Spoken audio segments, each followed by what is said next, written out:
ತೈಶ್ವರ್ಯಕಾಂತಿ ಪ್ರತತಸ್ತದೋದಿತಃ ಸ್ವಭಕ್ತಸಂತಾಪದುರಿಷ್ಟಹಂತ ರಾಮಾವತಾರೋ ಹರಿರೀಶ ಚಂದ್ರಮಾಃ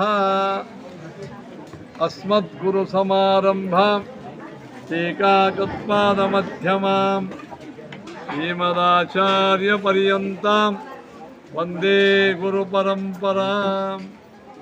ಶ್ರೀ ಗುರುಭ್ಯೋ ನಮಃ. ಹರಿ ಓಂ.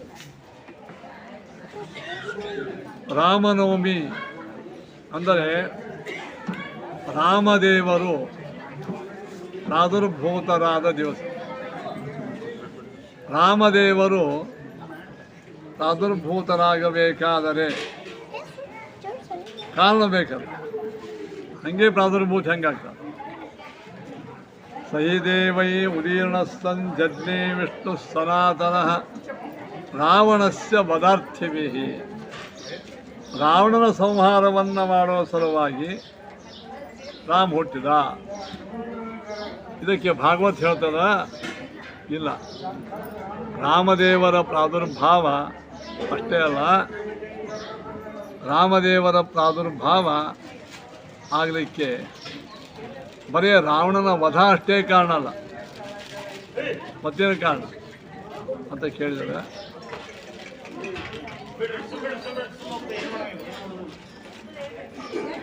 ಮರ್ತ್ಯಾವತಾರಃ ಇಹ ಮರ್ತ್ಯ ಶಿಕ್ಷಣಂ ರಕ್ಷೋವಧಾಯೈವ ನ ಕೇವಲಂ ವಿಭೋಃ. ಇಂತಹ ಆ ರಾಮದೇವರ ವಿಶೇಷವಾದಂತಹ ಅವತಾರದ ಉದ್ದೇಶ ಏನು? ಉದ್ದೇಶ ಒಂದೇ, ಮರ್ತ್ಯಾವತಾರ ಯ ಮರ್ತ್ಯ ಶಿಕ್ಷಣಂ. ರಾಮದೇವರ ಅವತಾರ ಎದಕ್ಕಂದ್ರೆ ಸಕಲ ಮಾನವರಿಗೆ ಮನುಷ್ಯರಾಗಿ ಹೇಗೆ ಬಾಳಬೇಕು, ಮನುಷ್ಯತ್ವ ಮನುಷ್ಯನಲ್ಲಿ ಸಂಪಾದನೆ ಹೆಂಗಾಗಬೇಕು, ಮಾನವತ್ವ ಇಲ್ಲದೆ ಇದ್ರೆ ನಾವು ಏನು ಮಾಡಲಿಕ್ಕೂ ಶಕ್ಯ ಇಲ್ಲ. ಮನುಷ್ಯರ ಮೊದಲನೇ ಲಕ್ಷಣ ಅಂದ್ರೆ ಕೃತಜ್ಞತೆ. ನಮ್ಗೆ ಯಾರು ಪರಮೋಪಕಾರ ಮಾಡಿರ್ತಾರೆ ಅವರನ್ನು ಇಡೀ ಜೀವನ ತುಂಬೆ ನೆನೆಸೋದು, ಅದಕ್ಕೇನಂತಾರೆ, ಅದಕ್ಕೆ ಕೃತಜ್ಞತೆ. ಹಾಗಾದ್ರೆ ನಾವು ಮೊಟ್ಟ ಮೊದಲ ಜೀವನದ ಕೃತಜ್ಞತೆ ಯಾರಿಗೆ ಅರ್ಪಣೆ ಮಾಡಬೇಕು ಹೇಳಿದ್ರೆ ಅವ್ವ. ಯಾಕೆ? ತಂದೆ ತಾಯಿಗಳು ನಮ್ಮನ್ನು ಅತೀ ಚಿಕ್ಕ ವಯಸ್ಸಿನೊಳಗೆ ತಾಯಂಕು ಗರ್ಭದಲ್ಲಿ ಧಾರಣ ಮಾಡಿ 9 ತಿಂಗಳ ನಮ್ಮ ಸಲುವಾಗಿ ಪಡಬಾರದ ಕಷ್ಟವನ್ನು ಪಟ್ಟು ಜನ್ಮ ಕೊಟ್ಟು ನಮಗೆಲ್ಲ ಹೊಲಸು ಬೆಳೆದು ನಮ್ಮ ಮಂಡತನಕ್ಕೆಲ್ಲ ಸಾಕಷ್ಟು ಹೂ ಅಂದು ತನ್ನ ಬಾಯಾಗಿನ ತುತ್ತವನ್ನು ಮಗುವಿಗೆ ಹಾಕಿ ಬೆಳೆಸಿರ್ತಾಳೆ. ತಂದೆ ಪೋಷಣೆ ಮಾಡಿರ್ತಾಳೆ. ಅಂದಮೇಲೆ ರಾಮದೇವರು ತಂದೆ ತಾಯಿಗಳ ಮಾತನ್ನು ಕೇಳುವ ಮೂಲಕವಾಗಿ ಜಗತ್ತಿಗೆ ಮೊದಲನೇ ಶಿಕ್ಷಣ ಏನು ಕೊಟ್ಟರು? ನಾ ಹೆಂಗೆ ತಂದೆ ತಾಯಿಗಳ ಮಾತು ಕೇಳಿ ಅವರಿಗೆ ನಾನು ಯೋಗ್ಯವಾಗಿರ್ತಕ್ಕಂಥ ರೀತಿಯಲ್ಲಿ ಸ್ಪಂದಿಸಿದ, ನೀವು ಕೂಡ ತಂದೆ ತಾಯಿಗಳ ಮಾತನ್ನು ಕೇಳಬೇಕು. ನೋಡ್ರಿ, ಒಂದು ಮಾತು ಯಾರು ರಾಮದೇವರು ಕೇಳಿದರು? ಎಲ್ಲಿ ಕೇಳಿದರು? ನಿಮ್ಮ ಕಥೆಗೆ ಗೊತ್ತದ. ರಾಮದೇವರಿಗೆ ಪಟ್ಟಾಭಿಷೇಕ ಮಾಡಬೇಕು ಅಂತ ಇಡೀ ಲಕ್ಷಾವಧಿ ಜನರು ಪುರೋಹಿತರ ಸೇರಿದಾಗ ಕೈಕೇಯಿ ಬೇಡಂತ ದಶರಥ ಹೇಳ್ತಾರೆ. ಕೈಕೇಯಿ, ನೀವು ವರ ಕೊಟ್ಟಿದ್ರಿ, ಆ ವರದ್ದೇನಂದ್ರೆ ರಾಮ ಅರಣ್ಯಕ್ಕೆ ಹೋಗಬೇಕು, ದಶರಥಗೆ ಇವರಿಗೆ ಭರತಗೆ ರಾಜ್ಯ 14 ವರ್ಷ, ಮತ್ತು ಒಂದು ದಿವಸ ಒಂದು ವಾರ ಹೋಗಿ ಬರೋದಲ್ಲ. ರಾಮ ಹೂ ಅಂದ್ಬಿಟ್ಟ. ಅಲ್ರಿ, ಯಾರು ಹಿಂಗೆ ನಿಮಗೆ ಊಟಕ್ಕೆ ಎದೆ ಮೇಲೆ ಬಡಿಸಿರ್ತಾರ, ಊಟ ಮಾಡಬೇಕು ಅಂದಾಗ ಯಭೇಶೆ ನಿಮ್ಮನ್ನು ನೀ 1 ವಾರ ಉಪವಾಸ ಮಾಡಬೇಕು ಅಂತ ನಾವು ಕೇಳ್ತೇವೇನು? ಒಂದು ಸಣ್ಣ ಊಟ ಬಿಡ್ಲಿಕ್ಕೆ ನಾವು ತಯಾರಿರಂಗಿಲ್ಲ. ಅಂಥದ್ದು ರಾಜ್ಯವನ್ನು ಬಿಟ್ಟ ರಾಮ ಎಷ್ಟು 14 ವರ್ಷ ಅರಣ್ಯದೊಳಗೆ ಭರತನಿಗೆ ಇಷ್ಟು ಮಾಡಿಯೂ ರಾಮ ರಾಜ್ಯವನ್ನು ಹೆಂಗೆ ಬಿಟ್ಟ ಅಂದ್ರೆ, ರಾಜ್ಯಮ್ಮ ಏನ ತೃಣಾಂತ ಲಗ್ನ ಪಟವತ್. ನಾವು ಕೆಳಗೆ ಕೂತ್ಕೊಂಡಾಗ ನಮ್ಮ ಬಟ್ಟಿಗೆ ಒಂದು ಹುಲ್ಲ ಹತ್ತಿರ್ತದೆ, ನಾವು 7 ಕಾಲಕ್ಕೆ ಜಾಡಿಸ್ತೀವಿ ಹಿಂಗೆ ಹುಲ್ಲ, ಹಂಗೆ ರಾಜ್ಯವನ್ನು ಜಾಡಿಸಿ ರಾಮ ಹೋದ. ಈಗ ನೋಡಲೇನಂತ ಅದು ಹುಲ್ಲು ಬಿದ್ದ ನನ್ನ ಹುಲ್ಲು ಏನಪ್ಪ ಹೆಂಗೆ ಅಂತ ನೋಡ್ತಾರೆ. ಬಿಟ್ಟು ಹೋಯ್ತು, ಮುಗಿದೋಯ್ತು. ಇಷ್ಟು ರಾಮದೇವರು ಮೊಟ್ಟ ಮೊಟ್ಟ ಮೊದಲು ನಮ್ಮೆಲ್ಲರಿಗೂ ಶಿಕ್ಷಣ ಕೊಟ್ಟದ್ದೇನು ತಂದೆ ತಾಯಿಗಳಿಗೆ, ಗುರು ಹಿರಿಯರಿಗೆ ಮರ್ಯಾದೆ ಕೊಡಬೇಕು. ಅವರ ಸಲುವಾಗಿ ನಾವು ಏನನ್ನು ತ್ಯಾಗ ಮಾಡಲಿಕ್ಕೂ ತಯಾರಾಗಬೇಕು. ಇದು ಜಗತ್ತಿಗೆ ಶಿಕ್ಷಣ. ಇದು ಹಲವು ಶಿಕ್ಷಣಗಳು. ಭರತ ಬಂದು ರಾಜ್ಯವನ್ನು ಕೊಳ್ಳಿಕ್ಕೆ ಬಂದ ಚಿತ್ರಕೂಟದೊಳಗೆ. ನೀವು ತಗೊಂಡು ಒಂದು ಸಲ ಪ್ರತಿಜ್ಞಾ ಮಾಡಿ 14 ವರ್ಷ ವನವಾಸ, ನಿಂಗೆ ರಾಜ್ಯ. ಯಾರೂ ಕೂಡ ಬದಲಿ ಮಾಡ್ಲಿಕ್ಕೆ ಬರಂಗಿಲ್ಲ. ರಘುಕುಲ ರೀತಿ ಸದಾ ಚಲಿ ಆಯಿ, ಪ್ರಾಣ ಜಾಯಿ ಪರ ವಚನ ನ ಜಾಯಿ, ಪ್ರಾಣ ಜಾಯಿ ಪರ ವಚನ ನ ಜಾಯಿ. ನೋಡ್ರಿ, ರಾಮನ ಎರಡನೇ ಶಿಕ್ಷಣ ಏನು? ಸ್ವಯಂ ಭರತನೇ ಬಂದು ರಾಜ್ಯವನ್ನು ಕೊಳ್ಳಿಕ್ಕೆ ಬಂದರು, ಬೇಡಪ್ಪ 14 ವರ್ಷ ನಮ್ಮ ತಂದೆ ಆಜ್ಞೆ ಆಗ್ಯದ, ನೀ ಪಾಲನೆ ಮಾಡು, ನಾ ಇರ್ತಾನೆ. ಒಮ್ಮೊಮ್ಮೆ ನಾವೇನು ಮಾಡ್ತೀವಿ ಅಂದ್ರೆ ಸತ್ಯವನ್ನು ಮಾತಾಡೋದು ಕಾಂಪ್ರಮೈಸ್ ಮಾಡ್ಕೊಂಡ್ಬಿಡ್ತೀವಿ. ನಮಗೆಲ್ಲ ಮಾಡೋದು ಅದ ರೀ ಏಕಾಶಿ. ಮತ್ತು ಏನು ಮಾಡೋದು, ಮನ್ಯಾಗಿನ ಮಂದಿನೇ ಎಲ್ಲ ತಿನ್ನಂದ್ರು ತಿಂದುಬಿಟ್ಟ ಅವ್ರ ಮೇಲೆ ಹಾಕಿ. ಇಂಥ ಮಂದಿ ಇರ್ತಾರೆ ಕೆಲವು. ಇಲ್ಲ, ಧರ್ಮದ ವಿಷಯ ಬಂದಾಗ ಅವಿರಲಿ ಅಪ್ಪಿರಲಿ ಯಾರಿದ್ರೂ ಪಿತಾನ ಸಸ್ಯ ಜನನೀನ ಸಸ್ಯ ಅವ್ವ ಅಪ್ಪನ ಮಾತು ಕೇಳ್ಬೇಕಂತ ಹೇಳ್ಯಾರ. ನಮ್ಮ ಮಾತು ಬೀಳ್ತೇನೆ ಏಕಾಶಿ ಉಣ್ಣು. ಅವ ಶಾಸ್ತ್ರ ಹೇಳ್ತದ ಅವ್ವ ಅಪ್ಪನ ಮಾತು ಎಲ್ಲಿ ಹೇಳ್ಯಾರ? ಅವ್ವ ಅಪ್ಪನ ಮಾತು ಕೇಳಿದ್ರೆ ಪುಣ್ಯ ಬಂದು ಎಲ್ಲಿ ಹೇಳ್ಯಾರ ಹೇಳಿ? ಶಾಸ್ತ್ರ ಹೇಳ್ಯಾರ. ಅದೇ ಶಾಸ್ತ್ರ ಏನು ಹೇಳ್ಯಾರ? ಏಕಾಶಿ ಉಪವಾಸ ಮಾಡಂತ ಹೇಳಿ. ಮತ್ತು ತಂದೆ ತಾಯಿಗಳು ಶಾಸ್ತ್ರದ ವಿರುದ್ಧವಾಗಿ ಹೇಳಿಕತ್ರ ಕೇಳಬಾರ್ದು. ಅದನ್ನು ದೊಡ್ಡವರು ಎದಕ್ಕೆ ದೊಡ್ಡವರು? ಶಾಸ್ತ್ರದಲ್ಲಿ ದೊಡ್ಡವರು ಇರುತ್ತೆ ಹೊರತು ಶಾಸ್ತ್ರದ ವಿರುದ್ಧವಾಗಿ ಹೇಳ್ತಕ್ಕಂಥ ದೊಡ್ಡವರಲ್ಲ ಅವರು. ನೋಡಿರಿ, ರಾಮದೇವ್ರು ಏನು ಮಾಡಿದರು? ರಾಜ್ಯವನ್ನು ತಿರುಗಿಕೊಳ್ಳಿಕ್ಕೆ ಬಂದರೂ ತಗೊಳ್ಳಿಲ್ಲ ಅದನ್ನು. ಯಾಕೆ? ಆಜ್ಞೆ ಆಗಿದೆ. ಏನು ಆಜ್ಞೆ ಆಗಿದೆ? 14 ವರ್ಷ ಅರಣ್ಯಕ್ಕೆ ಹೋಗಬೇಕು. ಇದು ನೋಡಿ, ಸತ್ಯನಿಷ್ಠೆ. ಇದು ಎರಡನೇ ಶಿಕ್ಷಣ. ಏನು ಇನ್ನು ಅರಣ್ಯದೊಳಗೆ ಎಲ್ಲ ಋಷಿ ಮುನಿಗಳು ರಾಕ್ಷಸರ ಶಕ್ತಿಯಿಂದ ಸಂತ್ರಸ್ತ ಆಗಿಬಿಟ್ಟಿದ್ರು. ಅಭಯದಾನ ಮಾಡಿದರು, ನಾ ಇದ್ದೇನು ಅಂತ. ಸ್ವಯಂ ರಾಮದೇವರು 14 ಅರಣ್ಯದಾಗಿದ್ದು ಎಲ್ಲ ದೈತ್ಯರ ಸಂಹಾರ ಮಾಡಿ ಅಭಯದಾನ ಮಾಡಿದರು. ಹಾಗೆ ನಾವೇನು ಮಾಡಬೇಕು ಜೀವನದಲ್ಲಿ? ನಮ್ಮ ಶಕ್ತಿಯಾನುಸಾರ ನಾವು ಅತ್ಯಂತ ಕಡು ಬಡವರಿಗೆ, ಅಶಕ್ತರಿಗೆ ನಾವೇನು ಮಾಡಬೇಕು ಹೇಳ್ರಿ? ಸಹಾಯ ಮಾಡಬೇಕು. ಸಹಾಯ ಮಾಡಲಾರ್ದೆ ನಡೆಯಂಗಿಲ್ಲ. ನಮ್ಮ ದೇಶ ಶಕ್ತಿ ಕೊಟ್ಟಿದ್ದ, ರಕ್ಷಣೆ ಮಾಡಬೇಕು. ದುಡ್ಡು ಕೊಟ್ಟಿದ್ದ, ದಾನ ಮಾಡಬೇಕು. ವಿದ್ಯಾ ಕೊಟ್ಟಿದ್ದ, ಬುದ್ಧಿ ಹೇಳಬೇಕು. ರಾಮದೇವರು ಅರಣ್ಯ ವನವಾಸವಾಗಿದ್ದಾಗೂ ಭಾಳ ಮಂದಿ ಸಹಾಯ ಕೇಳಿದ್ರೆ ರಾಮ್ ಏನು ಹೇಳಬೇಕು? ಅವಶ್ಯ ಮಾಡಿ. ಒತ್ತಡವಾಗಿದ್ರೆ ನಾನೇ ಎಲ್ಲ ಕಳ್ಕೊಂಡು ಭಿಕಾರಿ ಛೋಟಾಗಿನು ನಿಂಗೆ ಸಹಾಯ ಮಾಡ್ಯವ ನಾನು, ಹೋಗಿ ನೋಡಿ ಅಂತ. ನಾವೇ ಒಂದು ಆಪತ್ತಿನೊಳಗಿದ್ದಾಗ ನಾವು ಇನ್ನೂ ಸಹಾಯ ಮಾಡೋಂಗಿಲ್ಲ. ರಾಮ ಅಂತ ನಮಗಿಂತಲೂ ಕಷ್ಟೊಳಗಿದ್ದಾಗ ನಾವು ಸಹಾಯ ಮಾಡೇವಿ. ನಮಗಿಂತಲೂ ನೀವು ಊಟಕ್ಕೆ ಕೂತಿರ್ತೀರಿ, ಒಳ್ಳೆ ಗಟ್ಟಿಮುಟ್ಟಿರ್ತೀರಿ. ಯಾರೋ ಒಬ್ಬರ ಪಾಪ ಕೈಯ ಕಾಲ ಕುಂಟ್ಕೋತ ಮಾಡ್ಕೋತ ಹುಷಾರ್ಕೋತ ಎಲ್ಲಿ ನಂಗೆ ಊಟಕ್ಕೆ ಜಾಗ ಇಲ್ಲ ಅಂದ್ರೆ ಅವಶ್ಯ ಹೇಳಿ ತಾವು ಎದ್ದು ಕೊಟ್ಬಿಡ್ತೀವಿ. ನಾವು ಇನ್ನೂ ಗಟ್ಟಿಮುಟ್ಟಿರ್ತೀವಿ. ಎರಡನೇ ಪಂಕ್ತಿ ಇರೋ ತನಕ ನಾವು ಜೀವಂತ ಇರ್ತೀವಿ. ನೀವು ಅವಾಗಲ್ಲೇ ಅವಕಾಶ ಕೊಡದೇ ಇದ್ರೆ ಪಾಪ ಅಲ್ಲೇ ಬಿದ್ದು ಬಿಡ್ತಾನೆ. ಮುಂದೆ ಬೇರೆ ಶುರುವಾಗ್ತವೆ ಸಮಸ್ಯೆಗಳು. ನಾವೇನು ಮಾಡಬೇಕು? ಯಾವಾಗಲೂ ಅಸಹಾಯಕರಿಗೆ, ನೀಡಿ ಅಂತಾರಲ್ಲ ಅಂಥವ್ರೆ ನಾವು ಏನು ಮಾಡಬೇಕು ಹೇಳಿ? ಯಾವಾಗಲೂ ಬರ್ರಿ ಸಂಜೆ ಹೊತ್ತು ಅಸಹಾಯಕರಿಗೆ ನಾವು ಬರ್ರಿ ಏನು ಮಾಡಬೇಕು? ನಾವು ಯಾವಾಗಲೂ ಅದ್ಭುತವಾಗಿರ್ತಕ್ಕಂಥ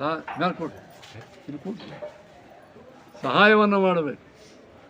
ನೋಡಿ, ಅರಣ್ಯದ ಒಳಗೆ ರಾಮದೇವರು ಇದ್ರೆ ಹೆಂಗಿತ್ತು? ರಾವಣನ 14,000 ದೈತ್ಯರು ಬಂದು ಋಷಿ ಮುನಿಗಳಿಗೆ ತ್ರಾಸು ಮಾಡ್ಲಿಕ್ಕಂತಿದ್ರು. ಲಕ್ಷ್ಮಣ ಸರಿ, ಸೀತಾದೇವಿನ ಅಲ್ಲಿ ಅರಣ್ಯದ ಇರೊಳಗೆ ಕೂಡು ನಾನು ನೋಡ್ಕೋತೇವೆ. ಒಬ್ಬೇ ರಾಮ 1,000 ದೈತ್ಯರ ಸಂಹಾರವನ್ನು ಮಾಡಿ ಅಭಯದಾನವನ್ನು ಮಾಡಿ. ಹಾಗೆ ನಮ್ಮ ಜೀವನದಲ್ಲಿ ನಾವೇನು ಮಾಡಬೇಕು? ರಾಮನಂಗೆ ಯುದ್ಧ ಆಡೋ ಕಾರಣ ಇಲ್ಲ. ನಮಗೆ ಯಾರ್ಯಾರು ಸ್ವಲ್ಪ ವೀಕರ್ ಸೆಕ್ಷನ್ ಅಂತಾರಲ್ಲ ಸಮಾಜ ಒಳಗೆ, ಊಟಕ್ಕೆ ಇರೋಂಗಿಲ್ಲ, ವಿದ್ಯೆ ಇರೋಂಗಿಲ್ಲ, ಮೆಡಿಕಲ್ ಸಹಾಯ ಇರೋಂಗಿಲ್ಲ, ಏನೇನೋ ಒಂದು ನಮ್ಮ ಕಡೆ ಬಂದಾಗ ನಮ್ಮ ಕೈಲೇ ಆದಷ್ಟು ನಾವೇನು ಮಾಡಬೇಕು? ಸಹಾಯವನ್ನು. ಇದು ರಾಮದೇವರು ಅರಣ್ಯದೊಳಗಿದ್ದಾಗಲೂ ಕೂಡ ಅನೇಕ ಜನರನ್ನು ರಕ್ಷಣೆ ಮಾಡಿದ ಕಾರಣ ಶಬರಿ ಅಂತ ಒಬ್ಬ ಹೆಣ್ಮಗಳು ಪೂರ್ಣ ಶಿಥಿಲಾಗಿತ್ತ ದೇಹ. ಅದು ಋಷಿಗಳು ಹೇಳಿದ್ರಂತ, ರಾಮ ನಿನಗೆ ಉದ್ಧಾರ ಮಾಡ್ಲಿಕ್ಕೆ ಬರ್ತಾನ ಎಂದು ಹೇಳಂಗಿಲ್ಲ, ನೀವು ತಯಾರಾಗ.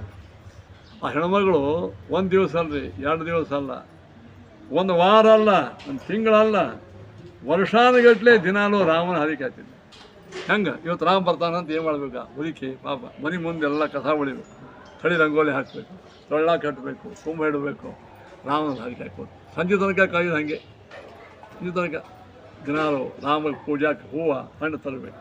ನಾಳೆ ಬರಲಿಲ್ಲ, ನಾಡ್ದು ಎಷ್ಟೋ ದಿವಸ ಕಳೆದು ಹೋದವು ಅಂತ ಕಳೆದು ಮಂದಿನ ಅವರು ಅಲ್ಲ ಎಂದು ಬರಂಗಿಲ್ಲ ಬಿಡಂಗಿಲ್ಲ, ಹಿಂಗೆ ನೀವು ಎಷ್ಟು ಮಾಡಿ ಇಲ್ಲಿಲ್ಲ ಬರೋ ತನಕ ಹಿಂಗೆ ಮಾಡಕ್ಕೆ ಬರಂಗಿಲ್ಲ ಅವರು ಊಟಕ್ಕೆ ಹೋದ್ಬಿಟ್ಟು ತೊಗೊಂಡು ಏನು ಮಾಡ್ತೀವಿ ನಾವು ಏನು ಮಾಡ್ತೀವಿ? ಒಂದು 10 ಮಿನಿಟ್ ಕಾಯಂಗಿಲ್ಲ ರೀ.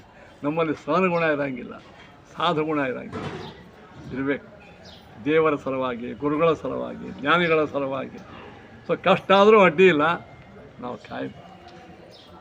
ಏನ್ರಿ, ನಾವು ಕಾಯಬೇಕು ಸಮಯದಿಂದ. ತಲೆ ಕಾಯಬಾರ್ದು ಮಾತು.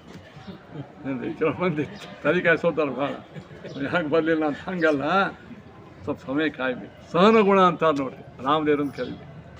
ಹಿಂಗೆ 1 2 ನಾವು ಅವ್ರ ಇಡೀ ಜೀವನದೊಳಗೆ ಸ್ವಲ್ಪ ನೋಡ್ಕೋತ ಹೊಂಟೀವಂದ್ರೆ ಎಷ್ಟು ಇದು ಗೊತ್ತಾಗ್ತದೆ. ನಾನು ವೇಳೆ ಆಗ್ಯದ ಭಾಳ ಹೇಳಂಗಿಲ್ಲ. ಅಂತ ಶಬರಿ ಎಷ್ಟೋ ಜೀವನಗಳ ಮೇಲೆ ಬಂದ್ರೆ ಅಷ್ಟೇ ಫ್ರೆಶ್ ಆನಂದದಿಂದ ತಾನು ತಂದಿರತಕ್ಕಂಥ ಹೂಗಳನ್ನು ರಾಮನ ಪಾದಕ್ಕಿಟ್ಟು ಹಣ್ಣುಗಳನ್ನು ಕೊಟ್ಟು ಏನು ನಮಸ್ಕಾರ ಮಾಡಿ ಒಂದರ ಕೇಳೋಣ, ಏನೋ ರಾಮ ನಿನ್ನ ಸಲುವಾಗಿ ನಾ ದಿನ ಸಾಯಲಿಕತ್ತೀನಿ ಇಲ್ಲಿ, ಯಾಕಂದ್ರೇನೇನು ಏನೂ ಇಲ್ಲ, ರಾಮ ಬಂದಲ್ಲ, ದರ್ಶನ ಕೊಟ್ಟಲ್ಲ, ಸಾಕು ಅಂತ ಆನಂದ ಬಾಷ್ಪಗಳು ಸುರ್ಲಿಕ್ಕತ್ತಾವಂತ ಋಷಿ ಮುನಿಗಳನ್ನು ನೋಡಿ. ಇದಕ್ಕಂತಾರೆ ಸಹನಗುಣ. ದೇವರ ಪೂಜೆ, ಜ್ಞಾನ ಕಾರ್ಯ ಯಾವುದೇ ಸಹನಗುಣ ಬೇಕು, ಶಾಂತಿ ಗುಣ ಬೇಕು. ಒಂದು 5 ಮಿನಿಟ್ ಊಟ ತಡ ಆದ್ರೆ ಸುರವೇ ಶಂಕ ಹೊಡಿಲಿಕ್ಕೆ ಇಂಥಪ್ಪ ಯಾಕೆ ಮಾಡಬೇಕು ಅಂತ ತಮ್ಮದ್ರೆ ಪಾತ್ರ ಅವ್ರಿಗೆ ಏನೂ ಇರೋಂಗಿಲ್ಲ, ಬರೀ ಊಟ ಮಾಡಿ ಹೋಗ್ತಿರ್ತಾರೆ, ಬೈಕೋತ ಹೋಗ್ಬಿಡು. ಅಲ್ರಿ, ನಮ್ಮಲ್ಲಿ ಸಹನ ಗುಣ, ಶಾಂತಿ ಗುಣ, ಸಮಾಧಾನ ಇವು ಯಾವ ಇಲ್ಲದೆ ಇದ್ರೆ ನಾವು ಯಾವ ಉತ್ಸವ ಮಾಡಿ ಏನು ಉಪಯೋಗ? ನಮ್ಮಲ್ಲಿ ಮನುಷ್ಯತ್ವದ ಮೂಲಭೂತವಾದಂಥ ಏನು ಸಹನಗುಣ, ಶಾಂತಿಗುಣ, ಸೌಹಾರ್ದ, ಪ್ರೀತಿ, ವಿಶ್ವಾಸ ಎಷ್ಟು ಅಪರಾಧ ಮಾಡಿರ್ತಾರೆ ರಾಮದೇವರ ಮುಂದೆಲ್ಲರೂ. ಪರಮಾತ್ಮ ಕ್ಷಮಾ ಮಾಡಿ. ಇಂಥ ನಾವು ಇಡೀ ರಾಮಾಯಣದೊಳಗೆ ರಾಮನ ದೇವರ ಸಂಪೂರ್ಣವಾಗಿರತಕ್ಕಂತಹ ಚರಿತ್ರೆ ಒಳಗೆ ಒಂದೊಂದು ಅಂಶದೊಳಗೂ ಮನುಷ್ಯತ್ವದ ಝಲಕ್ ದಿಕ್ತಾ ಇದ್ದಂಥ ಮನುಷ್ಯತ್ವ ಹೆಂಗಿರಬೇಕು ಅದಕ್ಕೆ ಗೊತ್ತಾಗ. ಇಂತಹ ಕೃತಜ್ಞತಾ ಅರ್ಪಣೆ ಇರಬೇಕು ಮನುಷ್ಯ. ತನಗೆ ಯಾರು ಸಹಾಯ ಮಾಡಿರ್ತಾರಲ್ಲ, ಕರ್ತನಕ ಸಾಯೋ ತನಕ ಅವ್ರನ್ನ ಮರಿಬಾರ್ದು. ರಾಮ ನೋಡಿ, ಇಷ್ಟು ಕಪಿಗಳೆಲ್ಲ ಸಹಾಯ ಮಾಡಿದ್ದು, ಹನುಮನ್ ದೇವರು ಎಷ್ಟು ಸೇವಾ ಮಾಡಿದ್ದರು, ರಾಮದೇವರು ಎಷ್ಟು ಹನುಮಂತ ಬಾರು ಅಂತ ಅಪ್ಪಗೊಂಡು ಏಕೈಕಶ್ಯೋಪಕಾರಾಯ ಪ್ರಾಣಾನ್ ದಾಸ್ಯಾಮಿತಿ ಕಪಿ. ಹೇ ಕಪಿ, ಒಂದೊಂದು ನೀ ಮಾಡಿದ ಉಪಕಾರಕ್ಕೆ ನಾನು ಪ್ರಾಣಗಳನ್ನೇ ಕೊಡ್ತೇನೋ, ಆದರೂ ನೀ ಮಾಡಿದ ಉಪಕಾರಕ್ಕೆ ಪ್ರತಿ ಉಪಕಾರ ಆಗಿಲ್ಲ. ಭವಾಮ ಋಣಿನೋ ವಯಂ, ನಾನು ಋಣಿಯಾಗಿತ್ತು. ಯದ್ಯಪಿ ಸರ್ವೋತ್ತಮ ನಾರಾಯಣ ವಾಯುದೇವರಿಗೆ ತಾತ್ಪರ್ಯ ಎಷ್ಟು ಅವರು ಮಾಡಿದ ಉಪಕಾರವನ್ನು ಸ್ಮರಣವನ್ನು ಮಾಡಿದರು. ಅದಕ್ಕೆ ನಾವು ಜೀವನದಲ್ಲಿ ಒಂದು ಸಣ್ಣ ಉಪಕಾರವನ್ನು ಮಾಡಿದವರನ್ನು ನಸ್ಮರತ್ ಅಪಕಾರಾಣ, ರಾಮದೇವರ ಅಪಕಾರ ಸ್ಮರಣ ಮಾಡಿ, ಅವ್ರ ಅಪಕಾರ ಎಷ್ಟೋ ಆಗಿರ್ತಾವೆ, ಅವ್ರು ಸ್ಮರಣ ಇಲ್ಲ, ಉಪಕಾರ ಮಾಡಿದ್ದನ್ನೇ. ಇದರಿಂದ ನಮ್ಮ ಜೀವನದಲ್ಲಿ ಮನುಷ್ಯತ್ವದ ವಿಕಾಸ, ಮನುಷ್ಯತ್ವದ ಪ್ರಕಾಶ ಆಗಬೇಕಾದ್ರೆ ರಾಮಾಯಣ ಓದಿರಿ. ನೀವು ರಾಮಾಯಣ ಓದಿ ಬರೀ ಪುರಾಣ ಕೇಳಿ ಪಾರ್ಕಾಕೋದ್ರೆ ತಿಂದು ಹೋಗೋದಲ್ಲ. ರಾಮಾಯಣ ಅಂದ್ರೆ ರಾಮದೇವರ ಮಾನವೀಯ ಮೌಲ್ಯವನ್ನು ಅಳವಡಿಸ್ಕೊಳ್ಳಿಕ್ಕೆ ಪ್ರಯತ್ನ ಮಾಡಬೇಕು. ಅಂದ್ರೆ ರಾಮಾಯಣ ಕಲಿತಿರೋ ಸಾರ್ಥಕ. ಸೀತಾದೇವಿ ಆಕೆ ರಾಮನ ಜೊತೆಗೆ ಹೊಂಟ್ಲಂತ. ನೀನು ಬರಬೇಡ, ಅಲ್ಲೆಲ್ಲ ಅರಣ್ಯದೊಳಗೆ ಭಾಳ ಹುಲಿ ಶಿವ ಇರ್ತಾವ, ಸೊ ಮನ್ಯಾಗ ಇದ್ಬಿಡ ಆರಾಮಿಲ್ಲಮ್ಮ, ಅತ್ಯಂತ ಸೇವೆ ಮಾಡ್ಕೋತೀರಂತ. ಇಲ್ಲ, ನನ್ನ ಜೊತೆಗೆ ಬರ. ಸೀತಾದೇವಿ ಮಾತು ಹೇಳ್ತಾರೆ, ಗಂಡ ವೈಭವದಿಂದ ಮೆರವಿ ಹೇಳಾಕ ಸಂಪತ್ತು ಭಾಳ ಇದ್ದಾಗ ಅವನ ಜೊತೆಗೆ ಅಗದಿ ಮಗ್ದಕ್ಕೆ ಹೋಗಿ ಕೊಡೋದು, ಅಗದಿ ಗಂಡಗೆ ಆಪತ್ತಿ ಬಂತಂದ್ರೆ ನಮ್ಮ ತೋರ್ ಮನೆಗೆ ಹೋಗ್ತಂದೆ ಅಂದ್ರೆ ಮಾಡುವ. ಮಿತಂ ದದಾತಿ ಮಿತ ಮಿತಂ ಧಾತ ಮಿತಂ ಸುತ ಅಮಿತ ಶಶ ದಾತಾರಂ ಭರ್ತಾರಂ ಕಾಮ್ನಶೆ. ನಮ್ಗೆ ಯಾರು ಕೊಟ್ಟಿದ್ದಲ್ಲ ಮಿತ. ಅಪ್ಪ ಭಾಳ ಎಷ್ಟು ಕೊಡ್ತಾನೆ, ಭಾಳ ಸ್ವಲ್ಪ ಅಪ್ಪ ಅವ್ವ ಸ್ವಲ್ಪ ಕೊಡ್ತಾರೆ, ನನ್ನ ತಮ್ಮನ ಸ್ವಲ್ಪ ಸಹಾಯ ಮಾಡ್ತಾರೆ. ಅಮಿತ ಶಶದಾತ, ಹೆಣ್ಮಕ್ಕಳಿಗೆ ಭಾಗ್ಯವಾದ ಸೌಭಾಗ್ಯವನ್ನು ತನ್ನ ಸಂಪೂರ್ಣ ತನ್ನ ಕುಲದ ಒಡತೆಯನ್ನೇ ಅವಳನ್ನಾಗಿ ಮಾಡಿ ತನ್ನ ಒಂದು ಅಂಶವನ್ನೇ ಗರ್ಭದಲ್ಲಿ ಇಟ್ಟು ಮಕ್ಕಳನ್ನು ಕೊಟ್ಟು ಇಡೀ ವಂಶವನ್ನೇ ಉದ್ಧಾರವನ್ನು ಮಾಡುವ ಅಮಿತವಾಗಿರತಕ್ಕಂಥ ಫಲವನ್ನು ಕೊಡುವ ಗಂಡನನ್ನು ಯಾರು ಬಿಡಲಿಕ್ಕೆ ಶಕ್ಯ? ಅತಿವೃತ್ತಿ ಸ್ತ್ರೀ ಲಕ್ಷಣ. ಅಮಿತ ಶಶ ದಾತಾರಂ ಭರ್ತಾರಂ ಕಾಮ್ನ ಸೇವತಿ. ಅತಿ ಕಷ್ಟದೊಳಗೂ ಗಂಡನ ಜೊತೆಗಿರಬೇಕು. ಶ್ರೀಮಂತಿಕೆ ಒಳಗಂದ್ರೂ ಇದ್ದೇ ಇರ್ತಾರೆ, ತಾವೇ ಬಂದು ಕೂಡ್ತಾರೆ ಕರೀದೇ ಇದ್ದು. ಆದರೆ ಗಂಡ ಕಷ್ಟ ಕಾಲದಾಗಿದ್ದಾಗ ರಾಮದೇವರು ಅರಣ್ಯಕ್ಕೆ ಹೊಂಟಾಗ ಛಾಯಾಗಿ ಸೀತಾದೇವಿ ಹಿಂದಿಂದ ಹೊಂಟಂತೆ ರಾಮ ಆಕಿ ಗಾಬರಿ ಮಾಡಿಸ್ತಾನೆ. ನೋಡು ಅಲ್ಲೆಲ್ಲ ಅರಣ್ಯದಾಗ ಈ ಮನೆಯಾಗಿಂದೆಲ್ಲ ಸಿಗಾನು, ಮತ್ತು ಮನೆ 8 ಗಂಟೆಗೆ ಟಿಫಿನು, 9 ಗಂಟೆಗೆ ದೊಡ್ಡ ಟಿಫಿನು, ಮಧ್ಯಾಹ್ನದಾಗ ಊಟ, ಮತ್ತು ಇವೆಲ್ಲ ಸಿಗಂಗಿಲ್ಲ ಅಲ್ಲಿ ಏನೇನು. ಅಲ್ಲಿ ಅರಣ್ಯದೊಳಗೆ ಒಮ್ಮೊಮ್ಮೆ ಹಣ್ಣು ಹಂಪಲ ಅವು ತಾವೇ ಬಿದ್ದಿರ್ತಾವೆ. ನಾ ಹರಿಯಂಗಿಲ್ಲ, ಅವ್ನು ಊಟ ಬೇರಿತ್ತಂತೆ. ಹಣ್ಣು ತಾವೇ ಬಿದ್ದು ಕೊಡ್ತಾನೆ, ನೀರು ಸಿಗಂಗಿಲ್ಲ. ನೀನು ಹೆಂಗಿರ್ತೀನಿ? ದೊಡ್ಡ ರಾಣಿಯಾಗಿ ಮೆರೆದವಳು, ರಾಜನ ಮಗಳು, ಅದು ಹೆಂಗಿರ್ತೀನಿ ನೀನು? ಬರಬೇಡ. ಆಕೆ ಹೇಳಿಲ್ಲಂತ. ನೀವಿರ್ತೀರಿಲ್ಲ ಅಂತ ಕೇಳಿ. ನಾ ಇರ್ತಲ್ಲ. ನಿಮ್ಮ ನೆರಳಿನ ಒಳಗೆ ನಂಗೆ ಪ್ರಚಂಡ ಬಿಸಿಲು, ನನಗೆ ತಂಪು ಬೆಳೆದಿಂಗ ಅಂದ್ಬೇಕು ಸೀತೆ. ನಿಮ್ಮ ಛತ್ರ ಛಾಯೆಯಲ್ಲಿ ನಿಮ್ಮ ಭುಜಗಳ ಇದರೊಳಗೆ ನನಗೆ ಆ ಮುಳ್ಳು ಕೂಡ ನನಗೇನಾಗ್ತದೆ ಹೇಳ್ರಿ? ನನಗದ ಒಳ್ಳೆ ಮೆತ್ತಗಾಗಿ. ಸೀತಾದೇವಿ ಎಲ್ಲ ಸ್ತ್ರೀಯರಿಗೆ ಹೇಳ್ತಾರೆ, ಅಂದರೆ ಜಗತ್ತಿನೊಳಗೆ ನಾವು ಎಂದೆಂದೂ ಕೂಡ ಅಗ್ನಿ ಸಾಕ್ಷಿಯಾಗಿ ಪಾಣಿಗ್ರಹಣ ಮಾಡಿಕೊಂಡ ಆ ಗಂಡನನ್ನು ಅನುವರ್ತಿಗಳಾಗಿವೆ. ರಾಮ ಸೀತಾದೇವಿ ಪರಿತ್ಯಾಗ ಮಾಡಿದ, ಸೀತಾ ಪರಿತ್ಯಾಗ ಮಾಡಿದ್ದಿಲ್ಲ. ಆಕೆ ಮುಂದೆ ಬಂದಂತಾರ ಇಷ್ಟು ಗಂಡನ ಹೊರಗೆ ಹಾಕ್ಯಾನ? ಇಲ್ಲ, ನಾವು ಮನಸ್ಸಿನೊಳಗೆ ಇದ್ದೇ ಇದ್ದೇನೆ. ನನ್ನ ಗಂಡ ನಾನು ಹೊರಗೆ ನೋಡಿ ಯಾಕೆ ಹಾಕ್ಯಾನ ಅಂದ್ರೆ ನನ್ನ ಕೆಟ್ಟ ಗುಣ ನೋಡಲ್ಲ. ಮಂದಿ ರಾಜರಾದವ್ರ ಮನೆಯೊಳಗೆ ಹಿಂಗೆ ನಡೆದದ, ಅದಕ್ಕೆ ರಾಜ ಸಿಂಹಾಸನಕ್ಕೆ ಅಪವಾದ ಕೊಟ್ಟರು. ಅಪವಾದವನ್ನು ನಾವು ಪರಿಹಾರ ಮಾಡ್ಕೊಳ್ಳಿಕ್ಕೆ ನನ್ನ ರಾಮ ಹೊರತು ನನ್ನ ಗಂಡ ರಾಜನಾದವನಿಗೆ ಅಪವಾದ ಬರಬಾರ್ದು. ಅಪವಾದ ಬಂದ್ರೆ ರಾಜ ಇರಬಾರ್ದು. ಅಪವಾದವನ್ನು ಕಳ್ಕೊಳ್ಳಿಕ್ಕೆ ನಾನು ನನ್ನ ಇಟ್ಟಾನ ಹೊರತು ಎಂದೂ ಗಂಡನನ್ನು ಮಹಾರಾಣಿ ಬೈದಿಲ್ಲ. ಆಚಾರ್ಯ ಹೇಳ್ತಾರೆ, ಸೀತಾದೇವಿ ಅದೃಶ್ಯ, ಮಂದಿಗೆ ಕಾಣಲಾರ್ದೇನೆ ರಾಮನ ಮಗ್ಲಿಕ್ಕೆ ಇರಲ್ಲ. ಮಹಾಲಕ್ಷ್ಮಿ ಆಕೆಯಲ್ಲಿ ವಿಯೋಗ ಜಗತ್ತಿನ ಬರೀ ಬೆಳಕೊಡ್ರಿ. ಅಲ್ಲ, ಎಲ್ಲಿ ವಿಯೋಗವೇ ಇಲ್ಲ. ಸದಾ ಜೋಡಿರವರು ಸಮಾನ ಅಂತಾರೆ. ಸಮಃ ಪರಮಪುರುಷ ನಾ ಯಸ್ಯಾಸ. ಎಂದೆಂದೂ ಸೀತಾರಾಮ ವಿಯೋಗಿಲ್ಲ.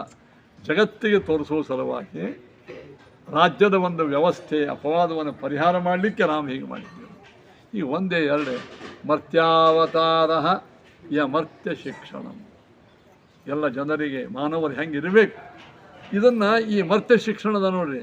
ಇದು ಬೋರ್ಡ್ ಮೇಲೆ ಮ್ಯಾಥಮೆಟಿಕ್ಸ್ ಬಿಡಿಸ ಹಿಂಗೆ ಇರಬೇಕು, ಸತ್ಯವನ್ನು ಮಾತನಾಡಬೇಕು ತಿಳ್ತಿಲ್ಲ. ಬಾಯ್ಪಾಟ್ ಮಾಡಿರಿ, ಬಾಯ್ಪಾಟ್ ಮಾಡಿ ಬರ್ತೀನಿ. ಸತ್ಯ ಮಾತಾಡ್ಬೇಕು, ಪ್ರಾಕ್ಟಿಕಲ್ ಮಾತಾಡ್ಬೇಕು. ಈಶಾಡೋದು ಹೆಂಗೆ ಕಲಿಸ್ತಾರಪ್ಪ? ಇದು ಸರೋವರ, ನೀವು ಇನ್ನು ಮ್ಯಾಲೆ ನಿಂದಿರಬೇಕು, 90 ಡಿಗ್ರಿ ನಿಂಗೆ ಬಾಗಬೇಕು, ಹಿಂಗೆ ಮ್ಯಾಲೆ ಬರಬೇಕು. ಈಶಾಡೋದು ಸ್ವಯಂ ಅವನೇ ಜಿಗದು ಕಲಿಸ್ಬೇಕು. ಏನ್ರಿ? ಹಂಗೆ ಜೀವನ ಧರ್ಮಗಳು ನಾವು ಸ್ವಂತ ಕಲಿಸೋದಿರ್ತದೆ. ಬೋರ್ಡ್ ಮೇಲೆ ಬರೆದು ಕೊಡೋದು ಮ್ಯಾಥಮೆಟಿಕ್ಸ್ ಅಲ್ಲದು. ಹಾಗೆ ರಾಮದೇವ್ರು ಏನು ಮಾಡಿದರು? ತಾವೇ ಸ್ವತಃ ವೈಕುಂಠ ಲೋಕವನ್ನು ಬಿಟ್ಟು ಮಾನವರ ರೂಪದಿಂದ ಇದ್ದು ಅತ್ಯಂತ ರಾಜನ ಮನೆಯೊಳಗೆ 3 ಹೆಂಡಂದರು, ಮರ ಸಹೋದರರು, ಮರ ಅವ್ವಂದರು ಜಗಳ ಇಲ್ಲೇ ಹೆಚ್ಚಾಗ್ತಿರ್ತಾವೆ. ಇಂಥ ಸಂದರ್ಭದೊಳಗೆ ಜಗಳ ಹೆಂಗೆ ಆಡಬಾರದು, ಬಂದ ಜಗಳವು ಹೆಂಗೆ ಪರಿಹಾರ ಮಾಡ್ಕೋಬೇಕು, ತ್ಯಾಗವನ್ನು ಹೆಂಗೆ ಮಾಡಬೇಕು ನೋಡ್ರಿ. ಯಾವುದೇ ಸಮಸ್ಯೆ ಪರಿಹಾರ ಬೇಕಾದ್ರೆ ರಾಮದೇವ್ರು ನೋಡಿಬೇಕು. ರಾಮದೇವ್ರು ಏನು ಮಾಡಿದರು? ಅಯೋಧ್ಯ ಪಟ್ಟಣದಲ್ಲಿ ಶಾಂತಿ ಹೆಂಗಾಯಿತು? ತ್ಯಾಗ ಮಾಡಿ ಭರತನಿಗೆ ರಾಜ್ಯವನ್ನು ಕೊಟ್ಟು ಹೋಗ್ಬೇಕು.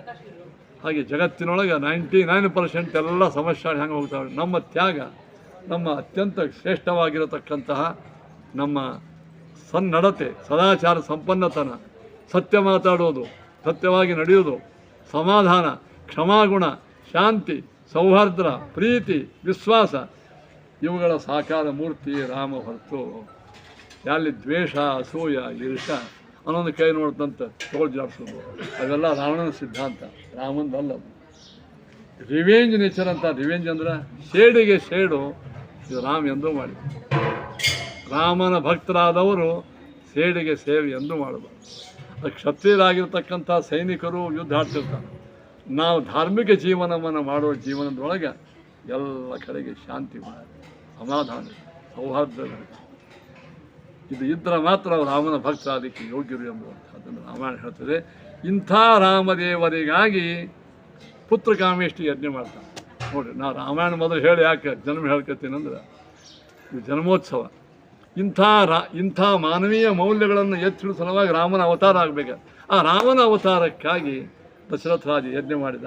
ನೋಡಿರಿ, ಆ ಯಜ್ಞದ ಆರಂಭದಲ್ಲಿ ಹೆಂಗೆ ಮಜಾ ಅದ. ಸುಮಂತ್ರ ಹೇಳ್ತಾನಂತ, ಋಷ್ಯಶೃಂಗನ ಎಂಬುವಂಥ ಒಬ್ಬ ತರುಣ ಋಷಿ ಇದ್ದಾನೆ, ಅವನು ಕರೆಸಿದ್ರೆ ಯಜ್ಞ ಸಕ್ಸಸ್ಫುಲ್ ಆಗ್ತದೆ, ಮಕ್ಕಳಾಗ್ತದೆ. ಆವಾಗ ದಶರಥ ರಾಜ ಅಂದ, ಏನು ಅಡ್ಡಿದ ಕೆಲಸಕ್ಕೆ? ಅದು ನಮ್ಮ ಮನೆ ಒಳಗೆ ಪುರೋಹಿತರು ಇದ್ದಾರಲ್ಲ, ಯಾರು ವಶಿಷ್ಠರು, ಅವನನ್ನು ಕೇಳಬೇಕಲ್ಲ. ಮತ್ತವರಾಗಿದ್ದು ಯಾಕೆ ನಾವು ಸತ್ಯವೇನು ಹಂಗೆ ಕಳಿಸ್ರಿ ಅವನು ಅಂದ್ರೆ ಏನು ಮಾಡೋದು? ಅದಂಗೆ ಅನ್ನೋರಲ್ಲ. ಆದ್ರೆ ವಶಿಷ್ಠರಿಗೆ ಹೋಗಿ ಕೇಳ್ತಾನು. ವಶಿಷ್ಠರು ಏನು ಅನ್ಬೇಕು? ಯಾವ ಕಾಲ ಅವಶ್ಯವಾಗಿ ಕೆಲಸಪ್ಪ. ಇವಾಗ ನೋಡಿದ್ರೆ ಋಷ್ಯಶೃಂಗನಕ್ಕಿಂತಲೂ ಕೋಟಿ ಪಟ್ಟು ಶ್ರೇಷ್ಠ ಯಾರು? ವಶಿಷ್ಠರು. ವಯಸ್ಸಿನೊಳಗೆ, ವಿದ್ಯಾ ಒಳಗೆ, ಬುದ್ಧಿ ಒಳಗೆ, ಸಿದ್ಧಿ ಒಳಗೆ. ಅಲ್ರಿ, ಕೆಲವು ಸ್ಪೆಷಲಿಸ್ಟ್ ಡಾಕ್ಟರ್ ಇದ್ದಂಗಿರಪ್ಪ. ಇವ ಋಷ್ಯಶೃಂಗ ಸ್ಪೆಷಲಿಸ್ಟ್ ಇನ್ ಪುತ್ರಕಾಮೇಷ್ಟಿ. ವಶಿಷ್ಠರು ಹಂಗಲ್ಲ. ಅರೆ, ಪುತ್ರಕಾಮೇಷ್ಟಿ ಯಜ್ಞೊಳಗೂ ಸ್ಪೆಷಲಿಸ್ಟ್ರೇ ವಶಿಷ್ಠರು. ರಾಮಾಯಣ ತೆಗೆದು ನೋಡ್ರಿ, ಈ ರಾಮನ ವಂಶದಿಂದ ಶುರುವಾಯಿತು. ಎಲ್ಲಿ ಶುರುವಾಗ್ತದೆ ಹೇಳ್ರಿ? ಅವನು ಸಾಕ್ಷಾತ್ ಪರಮಾತ್ಮ, ವಿಷ್ಣು ಪರಮಾತ್ಮ. ಅವನ ಮಗ ಬ್ರಹ್ಮ. ಬ್ರಹ್ಮನ ಮಗ ಯಾರು? ಮರೀಚಿ. ಮರೀಚಿ ಮಗ ಯಾರು? ಕಶ್ಯಪ. ಕಶ್ಯಪನ ಮಗ ಸೂರ್ಯ. ಸೂರ್ಯನ ಮಗ ಮನು. ಮನುವಿನ ಮಗ ಇಕ್ಷ್ವಾಕು. ಇಕ್ಷ್ವಾಕು, ವಿಕುಕ್ಷಿ. ಹಿಂಗೆ ನೂರಾರು ರಾಜರು ಹಾಕೋತ ಬಂದು ಸಾಕ್ಷಾತ್ ರಘುರಾಜ. ಅವನ ಮಗ ಯಾರು? ಅಜರಾಜ. ದಶರಥ ಅವನ ಮಗ ಸಾಕ್ಷಾತ್ ಪರಮಾತ್ಮ. ಇಂತಹ ರಾಮದೇವರು ಏನು ಮಾಡಿದರು ಅಲ್ಲಿ? ಇವರಿಗೆ ವಶಿಷ್ಠರು ಅವಶ್ಯ ಕರೆಸಂದ್ರು. ವಶಿಷ್ಠರು ಎಂಥ ಜ್ಞಾನಿಗಳು ವಶಿಷ್ಠರು, ಬ್ರಹ್ಮದೇವರ ಮಾನಸ ಪುತ್ರರು. ಅವರು ವೈವಸ್ವತ ಮನುವಿಗೆ ಮಕ್ಕಳಿಲ್ಲದೆ ಇದ್ದಾಗ ಮೊಟ್ಟಮೊದಲ ಪುತ್ರಕಾಮೇಷ್ಟಿ ಯಜ್ಞ ಮಾಡಿ ಸಕ್ಸಸ್ ಆದವ್ರೆ ಅವರು. ಅವ್ರನ್ನೇ ಮನೆಯಾಗಿ ಇಟ್ಕೊಂಡು ಹೊರಗೆ ಕರೆದ್ರು. ಕೇಳಿದ್ರೆ ಒಂದು ಸಂದೇಶ ಏನಂದ್ರೆ, ತರುಣ ಪ್ರತಿಭೆಗಳು, ತರುಣ ಪಂಡಿತರು, ತರುಣ ವಿದ್ಯಾವಂತರು, ತರುಣ ಸಾತ್ವಿಕರು ಬರ್ತಿದ್ರೆ ಹಿಂದಿನವರು ಅವರಿಗೆ ಮಾರ್ಗ ಬಿಟ್ಟು ನೀವು ಮುಂದೆ ಬಾಪ ಅಂತ ಹೇಳಿ. ಅದಕ್ಕಾಗಿತ್ತು, ನಾ ಇದ್ದೇನೆ, ನೀ ಸರಿಯಾಗಿ ನೀವು ಊಟ ಮಾಡಿ ಹೋಗಿಷ್ಟಕ್ಕಿಂತ ಕೆಲಸ ಯಾರೇ ನೀನು ನಡೆ ಹಿಂಗಿಲ್ಲ. ಅವನು ಮುಂದೆ ಕೂಡಿಸಿ ಅವನಿಗೆಲ್ಲ ಪ್ರೋತ್ಸಾಹ ಕೊಟ್ಟು, ವಶಿಷ್ಠ ಏನು ಮಾಡಿದರು? ಪ್ರೋತ್ಸಾಹ ಕೊಟ್ಟು ಅವರಿಂದ ಏನು ಮಾಡಿಸಿದ್ರು? ಯಜ್ಞ ಮಾಡಿಸಿ. ಇದೇನು ತೋರಿಸ್ಕೊಟ್ರೆ ಅಂದ್ರೆ, ಪುತ್ರಕಾಮೇಷ್ಟಿ ಯಜ್ಞ ಸಕ್ಸಸ್ಫುಲ್ ಆಗಲಿಕ್ಕೆ ಪುರೋಹಿತರ ಪಾತ್ರ ಭಾಳ ದೊಡ್ಡದಲ್ಲ. ಪುರೋಹಿತರು ಹೆಂಗಿರಬೇಕು? ಶುದ್ಧರಾಗಿರಬೇಕು. ಏನ್ರಿ? ಅಭಕ್ಷ್ಯ ಭೋಜ್ಯ ಪೇಯ ಪಾನ ಅಗಮ್ಯ ಗಮನ ಮಾಡಬಾರ್ದು. ಕೈಯಾಗ ಮಾಯಾಗ ಗುಟ್ಕ ಹಾಕ್ಕೊಂಡು ಉಳ್ಕೋತ ಆಹುತಿ ಹಾಕೋತ ಕೂತಾರೆ. ಆ ಯಜ್ಞ ದೇವ್ರು ತೊಗೋತಾನೆ, ಸ್ವಲ್ಪ ನಿಂದರಿ ಅಂತ ಹೊರಗೆ ಹೋಗಿ ಗುಟ್ಕ ತಿನ್ಬೋದು. ಹುಚ್ಚುಚ್ಚಾನೇನೋ ಮಾತಾಡೋದು, ಚಿಕ್ಕಾಪಟ್ಟೆ ದಕ್ಷಿಣ ಕೇಳ್ಕೊಂಡು ಮಂದಿ ಇಂಟ್ರೆಸ್ಟ್ ಮಾಡೋದು, ಇವೆಲ್ಲ ಪುರೋಹಿತ ಲಕ್ಷಣ ಅಲ್ಲಿವು. ಇಂಥ ಪುರೋಹಿತರು ಮಾಡ್ತಕ್ಕಂಥ ಯಜ್ಞದಿಂದ ಬರೋದು ಪಾಪೇ ಹೊತ್ತು ಪುಣ್ಯ ಬರಂಗೆ ಇಲ್ಲ.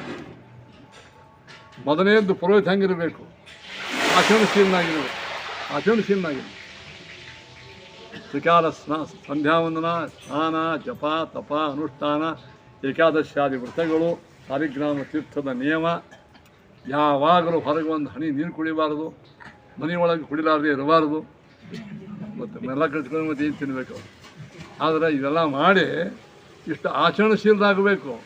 ಆಚರಣಶೀಲರು ನಿರ್ಲೋಭಿಗಳಾಗಬೇಕು, ಶಾಂತರಾಗಿರಬೇಕು, ದಾಂತರಾಗಿರಬೇಕು. ಇಂಥವ್ರು ಅಂದಿರತಕ್ಕಂತಹ ಮಂತ್ರ ಖರೆ ಆಗ್ತದೆ. ವಶಿಷ್ಠರು ಎಂಥವ್ರಿದ್ದರು, ವಿಶ್ವಾಮಿತ್ರ ಎಂಥವ್ರಿದ್ದರು. ಯದ್ಯಪಿ ಜೀವನದಲ್ಲಿ ಬಂದಿರತಕ್ಕಂಥ ಸಿಟ್ಟು ಶುರು ಎಲ್ಲ ಇರ್ತಾವೆ, ನನಗೆ ಕೆಡ್ತನಿಗೆ ಅದೇ ಮಾಡ್ಕೊತ ಹೋಗಿ ಬಿಟ್ಬಿಟ್ಟರು. ಯಾರು? ಋಷ್ಟಶೃಂಗ ಬಂದ. ಎಂಥ ಅದ್ಭುತ ಋಷಿ ಮುನಿಗಳು, ಅವ್ರ ತಪಶಕ್ತಿಯಿಂದ ಯಜ್ಞ ಸಫಲ ಆಗಿಬಿಟ್ಟು. ಇನ್ನು ಯಜಮಾನ ಹೆಂಗಿದ್ದವ ದಶರಥ ರಾಜ, ಗುರುಗಳು ಹೇಳಿದಂತೆ ಅವ ನೋಡಿ ದೇವರು ಶಕ್ತಿ ಕೊಟ್ಟಿದ್ದ ಅಂದರೆ ಖರ್ಚು ಮಾಡಬೇಕು. ಏನು ಶಕ್ತಿ ಇಲ್ಲದೆ ಇದ್ದವರು ಅದನ್ನೇ ಪರಿಸ್ಥಿತಿ. ಶಕ್ತಿ ಎಷ್ಟಿತ್ತು ಅವಾಗ ನೋಡಪ್ಪ, ನೀವು ಪತ್ರಿಕಾಮೇಷ್ಟಿ ಮಾಡ್ಕತ್ತೀರಿ, ಎಷ್ಟು ಕಷ್ಟದ ಗೊತ್ತಿನ ಪತ್ರಿಕಾಮೇಷ್ಟಿ. 1 ವರ್ಷ ಮಾಡಬೇಕು ಅದನ್ನು, ಅದಕ್ಕಿಂತ ಮೊದಲಿನ ಯಜ್ಞಗಳು 1 ವರ್ಷ. ಮಾಡಬೇಡ ಅದಾಗೇನಂತಂದ್ರೆ, ಇಲ್ಲ ಬರೀ ಯಜ್ಞಲ್ಲೂ ಪ್ರತಿನಿತ್ಯ ಸಾವಿನ ಊಟ ಆಗಬೇಕು, ಭೋಜನ ಆಗಬೇಕು. ಸ್ವಾಮಿ ಅವಶ್ಯ ಆಗಲಿ. 1 ವರ್ಷ ಅಖಂಡ ಅಯೋಧ್ಯಾದ ಒಳಗೆ ಬರೀ ಬ್ರಾಹ್ಮಣರಲ್ಲ, ಬ್ರಾಹ್ಮಣರು, ಕ್ಷತ್ರಿಯರು, ವೈಶ್ಯರು, ಶೂದ್ರರು, ಕುರುಡರು, ಕುಂಟರು, ಗರ್ಭಿಣಿ ಸ್ತ್ರೀಯರು, ಎಷ್ಟೆಷ್ಟು ಜಡರು, ಅಂಧರು, ಎಲ್ಲರಿಗೂ ಊಟ, ಸುಗ್ರಾಸ ಭೋಜನ. ಎಷ್ಟು ವರ್ಷಾನುಗಟ್ಟಲೆ ಸಮೃದ್ಧಿ ಆದಂಥ ಪಶು ಪಕ್ಷಿಗಳು. ಒಂದು ಯಾವುದೋ ಪುರಾಣದಾಗ ಬರ್ತದೆ, ಮಹಾಭಾರತ ಬರ್ತದೆ. ಅವಾಗ ಇಷ್ಟು ಚಂದ ಊಟಕ್ಕೆ ಹಾಕ್ತಿದ್ದಂತ ಬರೀ ಮನುಷ್ಯರಲ್ಲ, ಪಾಯಸ ಗೀಸ ಎಲ್ಲ ಅಲ್ಲೆಲ್ಲೆಲ್ಲ ಹೊಂಡ ಮಾಡಿ ಇಡ್ತಿದ್ರಂತ, ಹಾಲಿನ ಪಾಯಸ. ಅದನ್ನು ಶಿಸ್ತು ಪಾಯಸ ಕುಡಿದು ಆನೆಗಳು ಆರಾಮ ಮಾಡ್ಕೊಂಡ್ಬಿಡ್ತಿದ್ವು ಹಾದಿ ಒಳಗೆ. ಇಲ್ಲಿ ಹೆಂಗೆ ಹಣ್ಣು ಮಾಡ್ಕೊತಾವೆ ಆನೆ. ಆ ಆನೆ, ಕುಸುರಿ, ಹೊಂಟು ಇತ್ಯಾದಿಗಳು ಸಮೃದ್ಧಿ ಇರ್ತಂತ. ಇಂಥ ಅದ್ಭುತವಾಗಿರ್ತಕ್ಕಂಥದ್ದು. ಅಂಥ ಅನ್ನದಾನ ಆದರೆ ಮಾತ್ರ ಯಜ್ಞ ಏನಾಗ್ತದೆ ಹೇಳಿದ್ರೆ ಸಫಲ. ಯಜ್ಞ ಸಫಲ. ಅನ್ನದಾನವೂ ಇತ್ತು, ದ್ರವ್ಯದಾನವೂ ಇತ್ತು, ಮಂತ್ರವೂ ಇತ್ತು, ತಂತ್ರವೂ ಇತ್ತು, ಮಡಿ ಇತ್ತು, ಮೈಲಿಗೆನೂ ಇತ್ತು. ಯಜ್ಞೊಳಗಲ್ಲ, ಹೊರಗಿತ್ತು. ಏನ್ರಿ, ಮೈಲಿಗೆ ಮತ್ತು ಮಡಿ ಎರಡು ಗೊತ್ತಿದ್ರೆ ಮಡಿ ಆಗ್ತದೆ, ಮತ್ತು ಮೈಲಿಗೆ ಗೊತ್ತಿದ್ರೆ ಮಡಿ ಹೆಂಗಾಗ್ತದೆ. ಇತ್ತು. ಎಲ್ಲದಕ್ಕಿಂತ ಹೆಚ್ಚು ಶ್ರದ್ಧಾ ಇತ್ತು, ಭಕ್ತಿ ಇತ್ತು, ವಿಶ್ವಾಸ ಇತ್ತು. ಬ್ರಾಹ್ಮಣರ ಒಟ್ಟಿಗೆ ಹೆಂಗೆ ಇರಬೇಕು, ಎಷ್ಟು ವಿನಯನಯ ಇರಬೇಕು. ಏನ್ರಿ, ನಮ್ಮಲ್ಲೆಲ್ಲ ಇರ್ತಾವೆ, ವಿನಯನಯನೇ ಇರೋಂಗಿಲ್ಲ. ಬ್ರಾಹ್ಮಣರು ಯೋಗ್ಯ ಬಾಂಡಿದ್ರು ಏನಪ್ಪಾ ಆರಾಮಿದೆಯಲ್ಲ ಏಕೋ ಜನ. ಇವ್ರು ನಾವು ಬಾಲ್ಯದಲ್ಲಿ ಸ್ನೇಹಿತರು ಅಂತ ಅನ್ನೋದು, ಎಂದೋ ಸ್ನೇಹಿತರು ಇರ್ತಾರೆ, ಮುಂದೆ ಎಂದೂ ಮಾಡಬಾರ್ದು. ಹಾಗೆ ಜ್ಞಾನಿಗಳಿಗೆ ಕಿಮ್ಮತ್ತು ಕೊಡಬೇಕು. ಜ್ಞಾನಿಗಳಿಗೆ ನಾವು ತಿರಸ್ಕಾರ ಎಂದು ಮಾಡ್ತೀವಿ ತಿಳ್ಕೊಂಬಿಡ್ರಿ, ಅಂದು ನಮ್ಮದು ಶ್ರಾದ್ದ ಶುರುವಾಯಿತು. ನಮ್ಮನ್ನ ಶುರುವಾಯಿತು ಅದಪ್ಪತನ ಎಂದೂ ಮಾಡಿದೆ. ಈ ಎಲ್ಲ ನಿಯಮಗಳನ್ನು ಒಳಗೊಂಡು ದಶರಥ ರಾಜ ಹೆಂಗಿದ್ದ, ಮಹಾನುಭಾವ.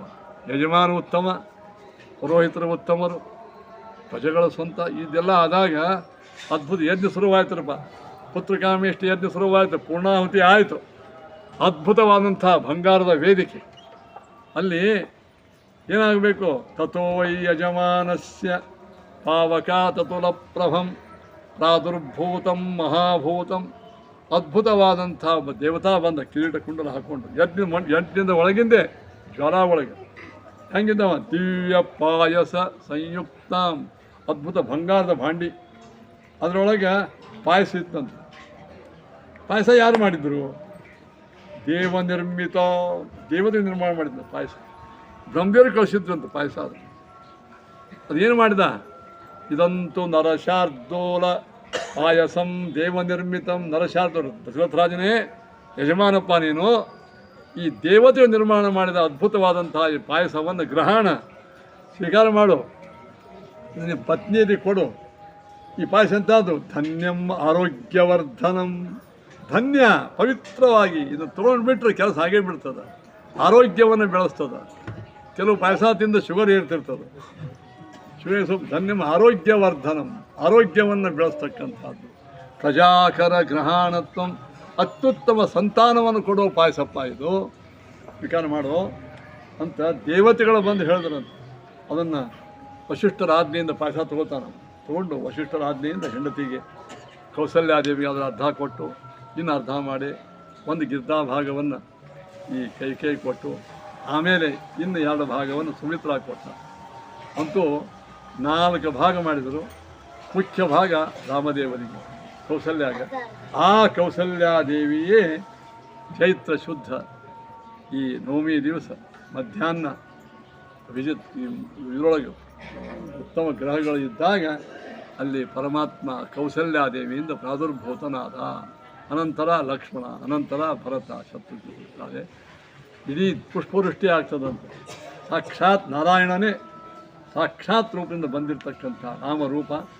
ದೇವರಿಗೆ ಜನ್ಮ ಎಲ್ರಿ, ಮರಣೆಯಲ್ಲೇ ಅವನು ಪ್ರಾದುರ್ಭೂತ ಆಗಿಬಿಟ್ಟ ರಾಮನಾಗಿ. 13,000 ವರ್ಷ ಇಲ್ಲಿ ಇದ್ದು ಪರಮಾತ್ಮ ಎಲ್ಲ ಮಾನವರಿಗೂ ಅದ್ಭುತವಾಗಿ ತನ್ನ ಚರ್ಯೆಯಿಂದ ಅವರಿಗೆ ಒಂದು ಶಿಕ್ಷಣವನ್ನು ಪರಮಾತ್ಮ ಕೊಟ್ಟು ಇವತ್ತಿಗೂ ಅಜರಾಮರನಾಗಿ ಪರಮಾತ್ಮ ನೋಡಿ ಎಷ್ಟೋ ಲಕ್ಷಾವಧಿ ವರ್ಷ ಕಳೆದ್ರು ಇವತ್ತಿಗೂ ಜನ್ಮೋತ್ಸವ ಮಾಡಲಿಕ್ಕೆ ಅಂದ್ರೆ ನಾವು ವ್ಯಕ್ತಿತ್ವ ಹೆಂಗಿರ್ಬೇಕು. ಇವು ಅಂತಿರ್ತಾರೆ ರಾಮ ಹಂಗೆ ಹಿಂಗೆ ಅನ್ಕೋತ ಕೊಡಲಿ ಮಂದಿ ಬೈಕೋತ ಕೊಡಲಿ ಏನ್ರಿ. ಜನ್ಮೋತ್ಸವ ನಡೆದದಂದ್ರೆ ರಾಮನ ವ್ಯಕ್ತಿತ್ವ, ರಾಮನ ಆ ವ್ಯಾಪ್ತಿ ಎಷ್ಟು ವಿಸ್ತಾರದ ನೋಡ್ಕೊಡ್ರಿ. ಇಂಥ ರಾಮದೇವರ ಜನ್ಮೋತ್ಸವಕ್ಕೆ ನೀವೆಲ್ಲ ಬಂದಿರಿ. ನೀವೆಲ್ಲ ರಾಮ ಭಕ್ತರು ಸ್ವಾಗತವನ್ನು ಮಾಡಿ ನಿಮ್ಮ ಒಳಗಿದ್ದಂಥ ರಾಮದೇವರನ್ನು ನಾವು ಅಭಿನಂದಿಸ್ತೇವೆ. ದೊಡ್ಡವರಿದ್ದ ರಾಮದೇವ ನಮಸ್ಕಾರ